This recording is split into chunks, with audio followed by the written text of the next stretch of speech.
வந்திருக்கும் அனைத்து பத்திரிகையாளர்களுக்கும் மேடையில் இருக்கும் பெரியவங்களுக்கு எல்லாருக்கும் வணக்கம். ஆக்சுவலி இன்னைக்கு வந்து அம்மா ஆர்டிஸ்ட் அசோசியேஷன் நடிகர் சங்கத்தோட executive committee board meeting and election நடந்திருந்தது கேரளாவில். ஸோ அங்கே இருந்த கொச்சியில், அதுக்கப்புறம் ஆஃப்டர்நூன் அங்கே ஒரு அட்டண்டன்ஸ் போட்டு அங்கே ஓட்டிங் எல்லாம் பண்ணி முடிச்சுட்டு ஆஃப்டர்நூன் ஃப்ளைட்டில் இங்கே சென்னையில் வந்தேன். ஸோ இன்னைக்கு இங்கே வந்து ரொம்ப மிக முக்கியமான ஒரு ஃபங்க்ஷன் நடக்குது அப்படின்னு பாலா மேனேஜர் அவரு தான் சொன்னேன். லைக் நீங்கள் வாங்க, நல்லா இருக்கும், ஏன்னா நீங்கள் இப்போ ப்ரொடக்ஷன்லாம் ஆரம்பிக்கிற மாதிரி ஐடியா இருக்குது, ஆண்டர்பிரனராக இருக்கிறீங்க அப்படின்றது. என்னோட ஃபீல்டு இப்போ நான் ஒரு பிராண்ட் ஒன்று லான்ச் பண்ணேன், அது ஒரு ஆர்ட் ஸ்டுடியோ 1 இயர் ஆச்சு. ஸோ எங்களுக்கும் போஸ்ட் ப்ரொடக்ஷன்ஸ் ஒர்க் நிறைய இருக்கும். பொட்டிக் கான்செப்ட் தான், பட் இருந்தாலும் டைமுக்கு ஒரு எடிட்டர் கிடைக்கலன்னா எவ்வளோ சிக்கலாக இருக்கும், எவ்வளோ விஷயங்கள் வந்து டிலே ஆகும். நம்ம எக்ஸ்பெக்ட் பண்ணுற மாதிரி ஒரு விஷயம் வந்து வெளியில் வரலைன்னா அது ஒரு எடிட்டர், நல்ல ஒரு டெக்னீஷியன் கிடைக்கிறதுக்கு ரொம்ப ரொம்ப கஷ்டப்பட்டிருக்கேன். அண்ட் இன்னைக்கு வந்து சவுத் இந்தியன் எடிட்டர்ஸ் அசோசியேஷன் புதுசாக சார்ஜ் எடுத்திருக்கிற president, vice president, secretary, executive committee members எல்லாருக்கும் என்னோட வாழ்த்துக்கள். அண்ட் டான் பாஸ்கோ சார் தெரியும், என்னோட அட்வர்டைஸ்மெண்ட் எல்லாம் அவர் தான் எடிட் பண்ணிட்டு இருக்காங்க. ஸோ சார் அப்பப்போ, ஏன்னா ஒரு எடிட்டரோட ஜாப்ன்றது வந்து ஒரு கேப்டன் ஆஃப் த ஷிப் அப்படின்னு சொல்லலாம். First captain of the ship வந்து director, second captain of the ship அப்படின்னு சொன்னீங்கன்னா எடிட்டர் சொல்லுவேன். ஏன்னா ஒரு நல்ல எடிட்டரோட கையில் ஒரு படம் வந்தாதான் அது ஆடியன்ஸுக்கு புரிகிற மாதிரி எடுத்துகிட்டு வர முடியும். இப்போ நம்ம வந்து நிறைய ஷூட்டிங்கில் கூட நிறைய ஃபர்ஸ்ட் சீனு, லாஸ்ட் சீனு, அப்புறம் மிடில் சீனு, அப்புறம் சம்மந்தம் இல்லாத scene A, scene 2, scene B கூட 2A, 2B அந்த மாதிரியெல்லாம் எடுத்துருவோம். அப்போது சம்டைம்ஸ் வந்து காஸ்டியூம் சேஞ்ச் பண்ணிவிட்டு டக்குன்னு வந்து எடுக்கும்போது கூட சில கண்டினியூட்டிஸ் எல்லாமே மிஸ் ஆகிருக்கும். அதே மாதிரி டைலாக்ஸாக கூட நம்ம ஸ்பாட்டில் ஒன்று சொல்லியிருக்கோம், ஆனால் டப்பிங் தியேட்டரில் வரும்போது சிலது வந்து சிங்காய் பேசுகிறதுக்கு கொஞ்சம் கஷ்டமாக இருக்கும். அந்த டைமில் எடிட்டிங் ரூமில் சவுண்ட் இன்ஜினியரும் சீஃப் எடிட்டரும் தான் நம்மளை வந்து ரொம்ப ரொம்ப ஹெல்ப் பண்ணுவாங்க. அண்ட் எனக்கு அது எக்ஸ்பீரியன்ஸ் ஆகிருக்கு. நான் இப்போ ஆர்கே செல்வமணி சாரும் எல்லாரும் சொன்ன மாதிரி ஒரு ஃபிசிக்கலான எக்ஸ்பீரியன்ஸ் வந்து கிடைக்கணும்னா அது எடிட்டர்ஸ் ரூமில் இருந்தால் தான் நமக்கு புரியும். ஒரு சினிமாவில் வந்து இவ்வளோ டிபார்ட்மெண்ட்ஸ் உழைச்சிருக்கேன், எவ்வளோ கஷ்டமோ ஒரு படம் வெளியில் வர்றதுக்கு இவ்வளோ விஷயங்கள் இருக்குது அப்படின்றது அப்போ தான் புரியும். ஸோ எனக்கும் வந்து ஆக்சுவலி இந்த ஸ்க்ரீன் பின்னாடி பிஹைண்ட் த ஸ்க்ரீன் ஒர்க் பண்ணுறதுக்கு ரொம்ப ஆசை. நான் கூடிய சீக்கிரம் வந்து ஒரு ஃபிலிம் டெக்னாலஜி கோர்ஸ் படிக்கிறதுக்காக எந்த இடம் நல்லா இருக்கும் அப்படின்னு நான் தேடிட்டு இருக்கேன். அது மட்டும் இல்லை, எனக்கு இங்கே சென்னையில் நான் வரும்போது நான் இப்போ 10 இயர்ஸ் ஆயிடுச்சு. நிறைய பேசுறதுக்கு அவ்வளோ எக்ஸ்பீரியன்ஸான ஆர்டிஸ்ட் கிடையாது. பட் இருந்தாலும் எடிட்டர்ஸ்க்கான ஒரு இன்ஸ்டிடியூட் வந்தால் நல்லா இருக்கும் அப்படின்றத நான் ஃபீல் பண்ணுறேன். ஏன்னா நிறைய இப்போ வந்து ஃபாரின் டெக்னாலஜி நிறைய வந்து இன்ஃப்ளூயன்ஸ் ஆகிட்டே இருக்கு.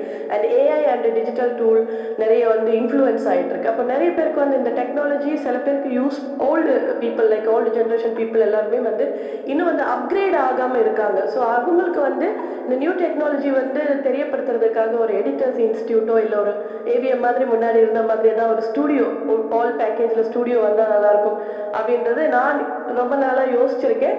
பட் அதுக்கான இது எனக்கு தெரியல, அது இது இந்த மேடையில் சொல்கிறதுக்கான ரைட்டு மொமெண்டா அப்படின்னு சொல்லலை. பட் எனக்கு ஃபீல் ஆயிருக்கு எல்லா டெக்னீஷியன்ஸும் ஒரே இடத்துல இருக்கிற மாதிரி, எடிட்டர், போஸ்ட் ப்ரொடக்ஷன், டப்பிங், எல்லா டிபார்ட்மெண்ட்ஸில் இருக்கிற டெக்னீஷியன்ஸுக்கு மட்டும் ஒரு இன்ஸ்டிடியூஷன், ஒரு லேர்னிங் இன்ஸ்டிடியூஷன் வந்தால் நல்லாயிருக்கும் அப்படின்னு நான் ஃபீல் பண்ணியிருக்கேன்.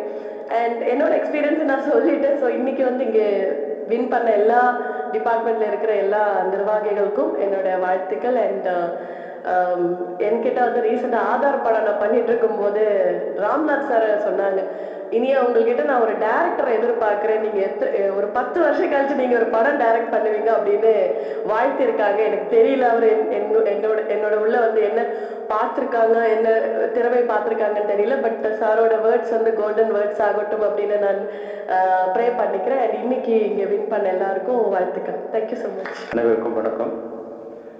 இன்னைக்கு வந்து முதல் முறையாக எடிட்டர்ஸ் யூனியன் வந்து இவ்வளோ பிரம்மாண்டமாக இவ்வளோ கூட்டத்தோட, அதாவது டைரக்டர்ஸ் யூனியன் கூட பதவியேற்றுக்கு இவ்வளோ டைரக்டர்ஸ் வந்ததில்லை, எடிட்டர்ஸ் யூனியன் வந்திருக்காங்க. அது புதிய ரத்தம் வந்து வந்திருக்கு. அது ஒரு வகையில் வந்து சிறப்பு தான். புதிய ரத்தம் வர்றது வந்து ஒரு சிறப்பான விஷயம்.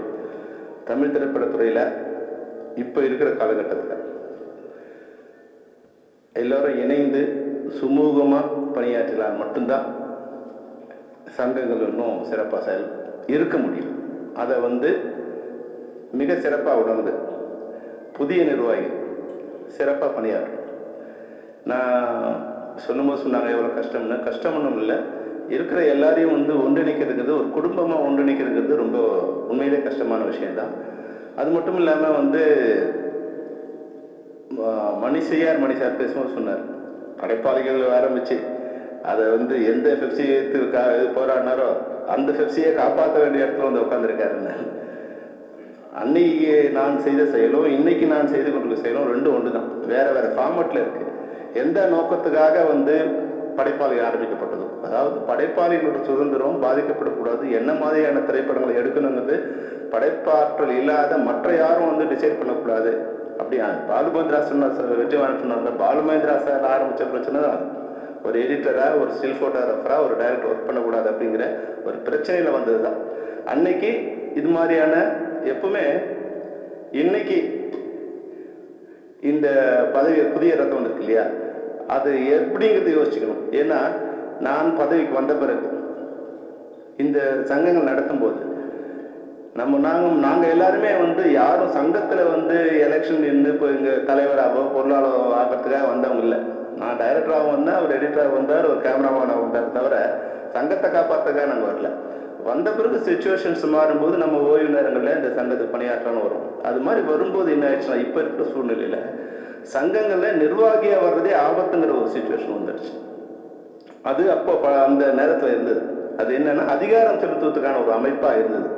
இப்போ நான் வந்து பெப்சிக்கு தலைவர் ஆன பிறகு ஒரு யூனியனும் ஒரு சங்கத்தையும் நேரடியாக அழைச்சு எந்த அராஜகத்தால இல்லை எந்த வந்து மீறுதலால யாரெல்லாம் நமக்கு எதிரியாக யாரோ ஒருத்தர் பண்றதுக்கு யாரோ ஒருத்தர் பண்ணும்போது அது மொத்தமாக வந்து பெப்சி அராஜகம் இல்லை வந்து டைரக்டர்ஸ் யூனியன் அராஜகம் இல்லை ஃபைட்டர்ஸ் யூனியன் அராஜகம் அது மாதிரி வந்து மாறிடுது. அப்போ இந்த சுயமான சுய ஒழுக்கத்தை முதல்ல நம்ம கடைபிடிக்கணும். படப்பிடிப்புகளை சுய ஒழுக்கம் இருக்கணும், கட்டுப்பாடு இருக்கணும். எடுத்ததுக்கெல்லாம் வந்து வன்முறையோ இல்லை வந்து தன் பணப்போக்கின போக்குலேயே செயல்படக்கூடாதுன்னு முதல்ல செயல்படுத்தி என்ன நோக்கத்துக்காக நான் படைப்பாளியை நாங்கள் வந்து ஆரம்பித்தோமோ அந்த நோக்கத்தை இப்போ நிறைவேற்றிட்டு இருக்கோம். இன்னைக்கு திரைப்படத்துறையில் இருக்கிற பெப்சி இதில் இருக்கிற எல்லா சங்கங்களும் சுய ஒழுக்கத்தோடும் சுய கட்டுப்பாடும் எந்த விதமான பிரச்சனையாக இருந்தாலும் அதை பேசி தீர்த்து கொள்ள வேண்டுமே தவிர படப்பிடிப்பை நிறுத்துவது, படப்பிடிப்பில் வந்து தகராறு பண்ணுறது, இது மாதிரி எந்த விதமான பிரச்சனை இருக்கக்கூடாதுன்னு இந்த கடந்த 5 வருடங்களாக போராடி 7 வருடங்களாக போராடி கடந்த 3 வருடங்களாக அந்த பிரச்சனை சுமூகமாக இருந்துட்டு இப்போ எந்த விதமான பிரச்சனையும் தயாரிப்பாளர்களுக்கோ இல்லை வந்து திரைப்படத்துறையை சேர்ந்த தொழிலாளர்களுக்கோ இல்லாத ஒரு சூழ்நிலை. இது உருவாக்குறதுக்கு வந்து சாதாரணமான விஷயம் இல்லை. தினமும் அவர்களுக்கு வந்து நிர்வாகிகளை அழைச்சி நிர்வாகிகளை பேசி நம்ம எப்படி இருக்கணும், என்ன மாதிரி இருக்கணும். இன்னைக்கு இருக்கிற காலகட்டத்தில் முன்னாடிங்கிறது வந்து நமக்கு ஆல்டர்னேட்டிவ் கிடையாது. இன்னைக்கு வந்து எப்போ டிஜிட்டல் யுகம் மாறுச்சோ அப்போ வந்து யார் வேணாலும் படம் பண்ணலாம், யார் வேணாலும் படம் பண்ண முடியும் அப்படிங்கிறத எல்லாருக்கும் புரிய வச்சு நம்ம இன்னைக்கு தொழில்துறையில் நம்ம மட்டும்தான் இருக்கிறதுக்கு காரணம் வந்து நம்மளுடைய டெக்னிக்கல் எக்ஸலன்ஸ். நம்மள மாதிரி டெக்னிக்கல் எக்ஸலன்ஸ் உள்ளவங்க வெளியே இல்லை, அதனால நம்ம இன்னும் வந்து பண்ணிக்கிட்டு இருக்கோம். அப்போ இந்த டெக்னிக்கல் எக்ஸலன்ஸ் எல்லாரும் அப்டேட் பண்ணிக்கணும் அப்படிங்கிற ஒரு சுய ஒழுக்கத்தையும் தொழில் பலத்தையும் எல்லா சங்கங்களுக்கும் நாங்கள் வந்து பண்ணணுங்கிறதுல சொல்லிட்டு இருக்கோம். அதை சிறப்பாக செஞ்சுட்டு இருக்கோம். இதில் சில பிரச்சனைகள் வரத்தான் செய்து நான் இல்லைன்னு சொல்லலை. அதுபோல் இப்போ மணி சார் சொல்லும்போது இவர் வெற்றிமாறனும் யார் பேசினா முன்னாடி இளவரசன் பேசும்போது சொன்ன விஷயம் உண்மையில நல்ல விஷயம் என்னன்னா, பொதுவாக ஒரு பதவி ஏற்புனா தோல்வி அடைஞ்சவங்க அந்த பதவிக்கு வரமாட்டாங்க, பதவி ஏற்பு கூட வரமாட்டாங்க, அவ்வளோ ரைவல் இருக்கும். ஆனால் இந்த சங்கத்தில் உண்மையாகவே ஒரு சந்தோஷமான விஷயம் என்னன்னா, உமா சங்கர் பாபுவும் அசோக் மேத்தாவும் இங்கே வந்து இந்த பதவி ஏற்றுக்கு அவங்க உட்காந்து இந்த மேலே இருக்காங்கன்னா இந்த மாற்றத்தை உருவாக்கியது நான் அதுதான் எனக்கு சந்தோஷம். வந்து வெற்றி தோல்வி இதெல்லாம் விஷயம் இல்லை, வந்து புதுசாக வந்திருக்காங்க. இதே மாற்றம் எங்கள் யூனியனில் நடந்தது. இப்போ அமீர் சேரன் இவங்கெல்லாம் வந்து ஒரு 10 வருஷத்துக்கு முன்னாடி புதுசாக வரணும்னு நினச்சாங்க. ஆனால் இதை வந்து எனக்கு தெரிஞ்சிருந்தா நான் உடனே அசோக் மேத்தா கூப்பிட்டு சொல்லி வித்ரா பண்ணி. ஏன்னா இன்னைக்கு மேடையில் வந்து இவ்வளோ டைரக்டர்ஸுக்கு காரணமே வெற்றி பெற்ற எல்லா எடிட்டர்ஸும் இன்னைக்கு மார்க்கெட்டில் இருக்காங்க, அவங்க வந்து படம் பண்ணிட்டு இருக்காங்க, எல்லா டைரக்டர்ஸும் கனெக்ஷன் இருக்காங்க. ஸோ அவங்க எல்லாருமே கொண்டு வந்து இன்னைக்கு அவங்க டைரக்டர் உட்கார வச்சுட்டாங்க. அப்போது யங் பிளட் வரும்போது நீங்கள் எப்படி வித்ரா பண்ணியிருக்கலாம்னு கூட நான் சொல்லியிருப்பேன். நிச்சயமாக எலெக்ஷன் நடந்ததும் தெரியாது, பெரும்பாலும் வந்து நடக்கிற மாதிரி அவங்க யூனியன் வந்து ஒரு சாஃப்டான யூனியன், வெளியே வரைக்கும் தெரியாது. இன்னைக்கு தான் இவ்வளோ பேர், இவ்வளோ கேமராஸோ இவ்வளோ பேர் அரங்க நிறைஞ்சிருக்கிறது இன்னைக்கு தான் எனக்கு தெரிஞ்சு முதல் முறை. முதல்ல ஒரு 3 ரோல் மட்டும் தான் ஆள் இருப்பாங்க, அது வந்து பெப்சி சங்க நிர்வாகிகளாக இருப்பாங்க. வந்த உடனே வந்து மாலை போட்டு போகிறவங்க இருப்பாங்க. தவிர வந்து எடிட்டர்ஸ் யூனியன்லேருந்து வந்தவங்க வந்து ஒரு 5-6 பேர் தான் இருப்பாங்க. ஆனால் இன்றைக்கி மனம் நிறைந்து நீங்கள் எல்லாரும் சேர்ந்துருக்கீங்க. கோபியை வந்து சொல்லும்போது நிறைய விஷயங்களை சொன்னாங்க. ஒரு நல்ல விஷயத்துக்கு வந்து நல்ல தொடக்கம் இதுவாகிடும். அப்போ இந்த தொடக்கம் வந்து அவங்களுடைய எண்ணம் இந்த 50 வருஷத்தில் யாரெல்லாம் எதெல்லாம் பண்ணாங்க அப்படின்னு வந்து பழைய ஆட்களை நினைவு கூர்ந்து பழைய நிர்வாகிகளை மேடையில் உட்கார வச்சு இவங்க பதவி ஏற்கிற விஷயம் வந்து உண்மையிலேயே நல்ல விஷயம்.